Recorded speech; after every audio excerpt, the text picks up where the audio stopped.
ಯಾಕಂತಂದರೆ 7 ಬಿಲ್ಗಳನ್ನು ಇನ್ನೂ ಕೂಡ ಅಪ್ರೂವ್ ಮಾಡಿಲ್ಲ. ಅದಕ್ಕೋಸ್ಕರ ಅವ್ರಿಗೆ ರಿಕ್ವೆಸ್ಟ್ ಮಾಡಲಿಕ್ಕೋಸ್ಕರ ಭೇಟಿ ಮಾಡಿದ್ದೆ. 7 ಬಿಲ್ಗಳನ್ನು ಹೇಳಿದ್ದೀನಿ, ಯಾವ್ಯಾವ ಬಿಲ್ಗಳಿದ್ದಾವೆ ಅಂತೆಲ್ಲ ಹೇಳಿದ್ದೀನಿ. ಆಮೇಲೆ ಅವರು ನನ್ನ ಹತ್ರ ಇಲ್ಲ, ಸಂಬಂಧಪಟ್ಟಂಥ ಇಲಾಖೆಗಳಿಗೆ ಕಳಿಸಿದ್ದೀನಿ ಅಂತ ಹೇಳಿದ್ರು. ನೀವು ಅವರಿಗೆ ಹೇಳಿ ತರಿಸ್ಕೊಂಡು ಕ್ಲಿಯರ್ ಮಾಡಮ್ಮ ಅಂತ ಹೇಳಿದ್ದೆ. ಆಮೇಲೆ 4:15 ಫೈನಾನ್ಸ್ ಮಿನಿಸ್ಟರ್ನ ಭೇಟಿಯಾಗಿದ್ದೆ. ಯಾಕೆ ಭೇಟಿಯಾಗಿದ್ದೆ ಅಂತಂದರೆ, ಒಂದು ವಾರದ ಹಿಂದೆ 16 ಫೈನಾನ್ಸ್ ಕಮಿಷನ್ ಚೇರ್ಮನ್ನು ಮತ್ತು ಮೆಂಬರ್ಸ್ಗಳನ್ನ ಭೇಟಿ ಮಾಡಿದ್ದೆ. ನಾನು, ಚೀಫ್ ಸೆಕ್ರೆಟರಿ, ಫೈನಾನ್ಸ್ ಇಲಾಖೆಯವರು ಮತ್ತು ರಾಯರೆಡ್ಡಿ ನಾವೆಲ್ಲರೂ ಕೂಡ ಭೇಟಿ ಮಾಡಿದ್ದೆ. ಭೇಟಿ ಮಾಡಿ ಅವರಿಗೆ 2ನೇ ಮೆಮೊರಾಂಡಮನ್ನು ಕೊಟ್ಟು, ಅಡಿಷನಲ್ ಮೆಮೊರಾಂಡಮನ್ನು ಕೊಟ್ಟಿದ್ದು. ಕೊಟ್ಟು ನಮಗೆ 15ನೇ ಹಣಕಾಸಿನಲ್ಲಿ ಭಾಳ ಅನ್ಯಾಯ ಆಗಿದೆ. 14ನೇ ಹಣಕಾಸಿಗಿಂತ 15ನೇ ಹಣಕಾಸಿನಲ್ಲಿ ನಮಗೆ 14ನೇ ಹಣಕಾಸಿನಲ್ಲಿ 4.7% ಹಾರಿಜಾಂಟಲ್ ಆಗಿ ಟ್ಯಾಕ್ಸ್ ಡೆವಲ್ಯೂಷನ್ ಆಗಿತ್ತು. 15ನೇ ಹಣಕಾಸಿನ ಆಯೋಗದಲ್ಲಿ 3.6 ಆಗಿದೆ. ದಟ್ ಮೀನ್ಸ್ ಟು ಸೇ 1.1% ಕಡಿಮೆ ಆಗಿದೆ. ಅದರಿಂದ ಸುಮಾರು 23%ಗೂ ಹೆಚ್ಚು ನಮಗೆ ಕಡಿಮೆ ಆಯಿತು. ನಮಗೆ 5 ವರ್ಷದಲ್ಲಿ 80,000 ಕೋಟಿ ರೂಪಾಯಿ ಕಡಿಮೆ ಆಯಿತು. ಟ್ಯಾಕ್ಸ್ ಡೆವಲ್ಯೂಷನ್ನಲ್ಲಿ 68,000 ಕೋಟಿ ಮತ್ತು special grants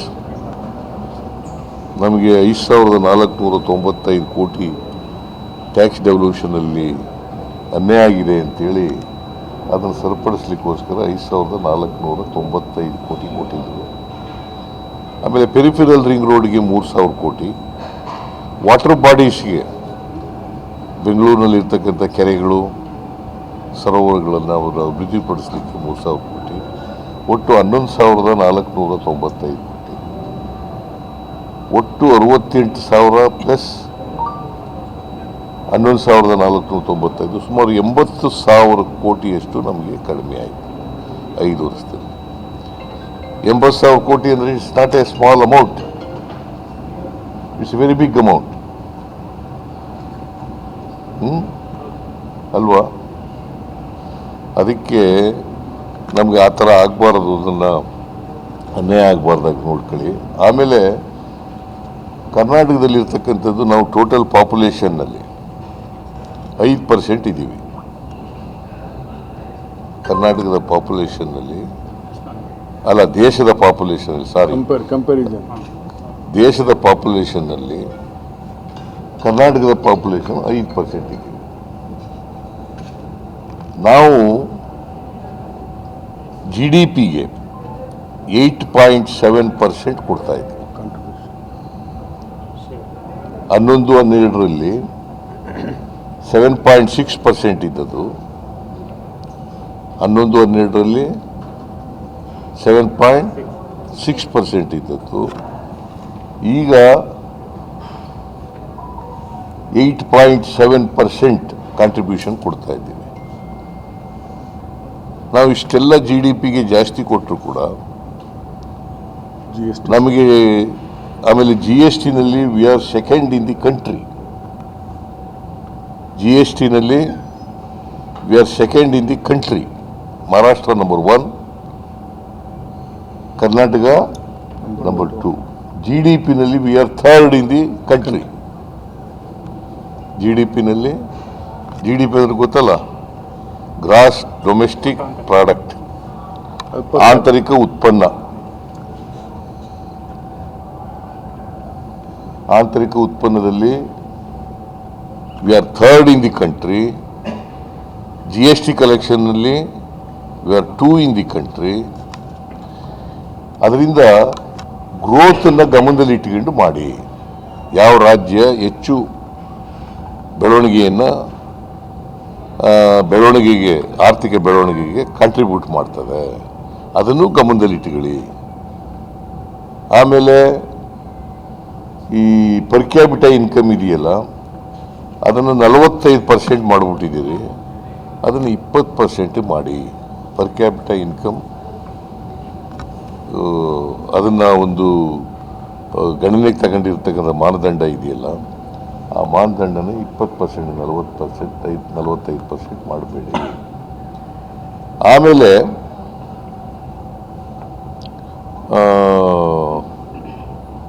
special grant Bengaluru, ಆಮೇಲೆ ಈ ಇದೆಯಲ್ಲ ಡಿಪಿಸಿಟ್ ಗ್ರಾಂಟ್ ಕೇರಳ ಕೊಟ್ಟರು.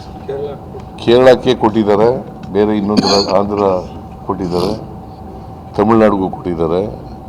ಇವೆಲ್ಲ ಇದನ್ನು ಎಲ್ಲಕ್ಕೂ ರಾಜ್ಯಗಳಿಗೂ ಡಿಸ್ಟ್ರಿಬ್ಯೂಟ್ ಮಾಡಿ. ನೀವು ಕೊಡೋದಾದರೆ ಇಲ್ಲ ತೆಗೆದಾಕ್ಬಿಡಿ, ಇಲ್ಲದ್ರೆ ಎಲ್ಲ ರಾಜ್ಯಗಳಿಗೂ ಡಿಸ್ಟ್ರಿಬ್ಯೂಟ್ ಮಾಡಿ. ಈಗ ನಿಮಗೆ ರೆವಿನ್ಯೂ ಸರ್ಪ್ಲಸ್, ರೆವಿನ್ಯೂ ಡಿಫಿಸಿಟ್ ಅಂತ ಇರ್ತದೆ. Revenue surplus, revenue deficit. Revenue surplus ಅಂತಂದರೆ ಪ್ಲಸ್ ಖರ್ಚಿಗಿಂತ ಜಾಸ್ತಿ ಆದಾಯ ಬರೋದು ರೆವಿನ್ಯೂ ಸರ್ಪ್ಲಸ್.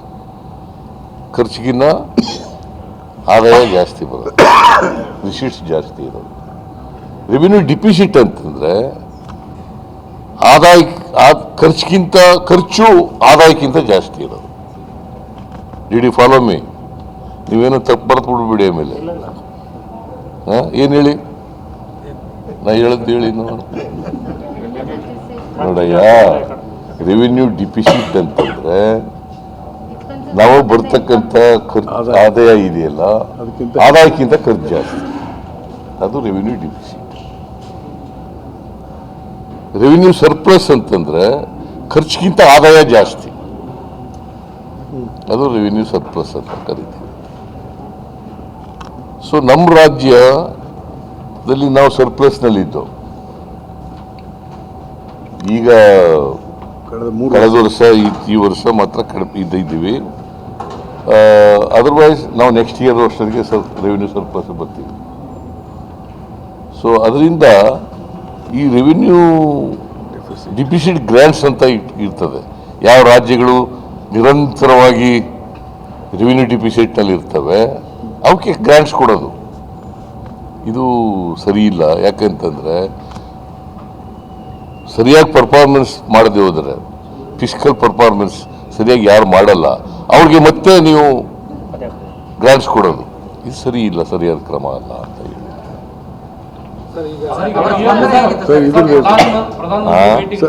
ಏನೋ ಒಬ್ಬರು ಕೇಳಬೇಕಯ್ಯ. ಬೆಂಗಳೂರಿಗೊಂದು ಸ್ಪೆಷಲ್ ಗ್ರಾಂಟ್ ಕೇಳಿದ್ವಿ ಸರ್. ಆಮೇಲೆ ಬೆಂಗಳೂರಿಗೊಂದು ಸ್ಪೆಷಲ್ ಗ್ರಾಂಟ್ಸ್ ಕೊಟ್ಟಿದ್ದೀವಿ. ಯಾಕೆಂತಂದ್ರೆ ಕ್ಯಾಪಿಟಲ್ ವರ್ಕ್ಸ್ ಮಾಡಬೇಕಾದ್ರೆ 1,15,000 ಕೋಟಿ ಬೇಕು ನಮಗೆ. 1,15,000 ಕೋಟಿ ಬೇಕು. ಅದಕ್ಕೆ ಸ್ವಲ್ಪ ಗ್ರಾಂಟ್ಸ್ ಕೊಡಿ ಅಂತ ಕೇಳಿದ್ದೀವಿ. ಅದನ್ನು ಕನ್ಸಿಡರ್ ಮಾಡಬೇಕು ಅಂತ. Bengaluru is A growing city, global city, ಅದನ್ನು ಕೊಡಿ ಅಂತ ಹೇಳಿದ್ವಿ. ಮತ್ತೆ ಮಲೆನಾಡು ಪ್ರದೇಶದಲ್ಲಿ ಮತ್ತು ಪಶ್ಚಿಮ ಘಟ್ಟಗಳ ಇದರಲ್ಲಿ ಪ್ರವಾಹ ಬರ್ತದೆ, ಮಳೆ ಬರ್ತದೆ, ಲ್ಯಾಂಡ್ ಸ್ಲೈಡ್ ಆಗ್ತದೆ, ಇದಕ್ಕೂ ಸ್ವಲ್ಪ ಗ್ರಾಂಟ್ ಕೊಡಿ ಅಂತ ಹೇಳಿದ್ದೀವಿ. ಆಮೇಲೆ ಹೈದರಾಬಾದ್ ಕರ್ನಾಟಕ ರೀಜನ್ 371J ಏನಪ್ಪ, ಹೌದು ಸರ್, 371J ಅದನ್ನು ಮಾಡಿದ್ದೀವಿ ನಾವು. ಮಾಡಿ 10 ವರ್ಷ ಆಯಿತು. 10 ವರ್ಷದಿಂದ ನಮ್ಗೆ ₹1 ಬಂದಿಲ್ಲ. ಅದಕ್ಕೂ ಗ್ರಾಂಟ್ಸ್ ಕೊಡಿ ಅಂತ ಹೇಳಿ. ಯಾರೋ ಒಬ್ಬರು ಕೇಳ್ರಿ. ರೆಸ್ಪಾನ್ಸ್ ಹೇಗಿತ್ತು ಸರ್ ತಮ್ಮ ಬೇಡಿಕೆಗಳಿಗೆ, ತಮ್ಮ ಮನವಿಗಳಿಗೆ? ನಿರ್ಮಲಾ ಸೀತಾರಾಮನ್ ಅವರ ರೆಸ್ಪಾನ್ಸ್ ಹೇಗಿತ್ತು, ಸ್ಪಂದನೆ ಹೇಗಿತ್ತು ಅಂತ ಹೇಳಿ? ಹೆಂಗಿರ್ಬೇಕು ಅಲ್ಲ, ಈಗ ಕೇಂದ್ರ ಸರ್ಕಾರ ಈಗ ತಾವು ಸಾಕಷ್ಟು ಆರೋಪ ಅಲ್ಲ, ಹೆಂಗಿರ್ಬೇಕಯ್ಯ? ಏನು ಆರೋಪ ಮಾಡಿದೆ? ರಿಕ್ವೆಸ್ಟ್ ಮಾಡಿದ್ದೀವಿ, ಆರೋಪ ಏನು ಮಾಡಿಲ್ಲ. ನೋಡಪ್ಪ, ಇವತ್ತು ಹೋಗಿದ್ದು ನಾವು memorandum ಕೊಡ್ಲಿಕ್ಕೆ. ಏನಾಗಿದೆ ಅನ್ನೋದನ್ನ ಕರ್ನಾಟಕಕ್ಕೆ ಏನು ಅನ್ಯಾಯ ಆಗಿದೆ ಅನ್ನೋದನ್ನ ಹೇಳಿದ್ದೀವಿ. ಅವರು ಅನ್ಯಾಯ ಆಗಿರೋದು ಸರಿಪಡಿಸ್ತಕ್ಕಂಥ ಕೆಲಸ ಮಾಡೋಣ ಅಂತ ವಿಲ್ ಎಕ್ಸಾಮಿನ್ ಅಂತ ಹೇಳಿದ್ದಾರೆ. ನಾನು ಮೆಮೊರಾಂಡಮ್ ಕೊಟ್ಟಿದ್ದೀನಿ, ಮೆಮೊರಾಂಡಮ್ನಲ್ಲಿ ಎಲ್ಲ ಬರೆದಿದ್ದೀನಿ. ಹಿಂದೆ ಒಂದು ಇವ್ರಿಗೆ ಫೈನಾನ್ಸ್ ಕಮಿಷನ್ಗೆ ಮೆಮೊರಾಂಡಮ್ ಕೊಟ್ಟಿದ್ದೀವಿ, 2 ಮೆಮೊರಾಂಡಮ್. ಇವ್ರಿಗೂ ಒಂದು ಕೊಟ್ಟಿದ್ದೀನಿ. ಸರ್ ಬೆಳಗ್ಗೆ ಸುರ್ಜಿವಾಲ ಅವ್ರನ್ನ ಭೇಟಿಯಾಗಿದ್ರಿ ಸರ್ ಇಲ್ಲಿ ಬೆಳಗ್ಗೆ ಸುರ್ಜಿವಾಲ ಅವ್ರನ್ನ ಭೇಟಿಯಾಗಿದ್ರಿ ಸರ್. ಏನ್ ಮಾಡ್ಬೇಕು? ಅದಕ್ಕೆ ಪಾರ್ಟಿ ವಿಚಾರ ಇಲ್ಲ ನಿಮ್ಗೆ ಹೇಳಕ್. ಹೆಚ್ಚಿನ ವಿಡಿಯೋಗಳಿಗೆ ಪ್ರತಿಧ್ವನಿ ಯೂಟ್ಯೂಬ್ ಚಾನೆಲ್ ಸಬ್ಸ್ಕ್ರೈಬ್ ಮಾಡಿ, ಬೆಲ್ ಐಕಾನ್ ಕ್ಲಿಕ್ ಮಾಡಿ.